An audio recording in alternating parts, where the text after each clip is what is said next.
Pemirsa, menjelang Lebaran, penjualan ayam potong di Pasar Impres Muara Enim mengalami peningkatan hingga 40%.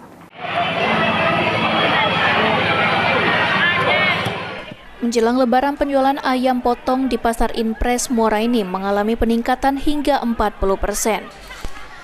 Rostima Siregar mengaku 1 minggu menjelang Lebaran dirinya mampu menjual ayam potong sebanyak 350 kilo per hari. Dari biasanya penjualan hanya mencapai 200 hingga 250 kg. Saat ini harganya cukup stabil di angka 38.000 per kilo. Kestabilan harga pasar membuat daya beli masyarakat menjelang Lebaran semakin meningkat. Banyaknya stok ayam potong boiler membuat kestabilan harga ayam potong di pasaran. 38 tetap, nggak naik, nggak turun, stabil menjelang Lebaran. Ini dari masih Kabupaten Muara Enim juga, ada yang dari Prabu Muli, Lahat, tambah meningkat, melonjak malah. Kalau saya biasanya sebelum Lebaran 250, kalau sekarang 350 kilo. Pasokan ayam potong yang banyak bisa menjaga kestabilan harga di pasaran, terutama saat menjelang Lebaran.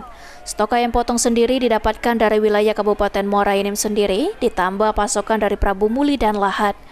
Di tengah harga kebutuhan pokok yang mulai naik di pasaran, namun tidak menutup kemungkinan akan stabil hingga usai Lebaran nanti. Mardian Syapal TV.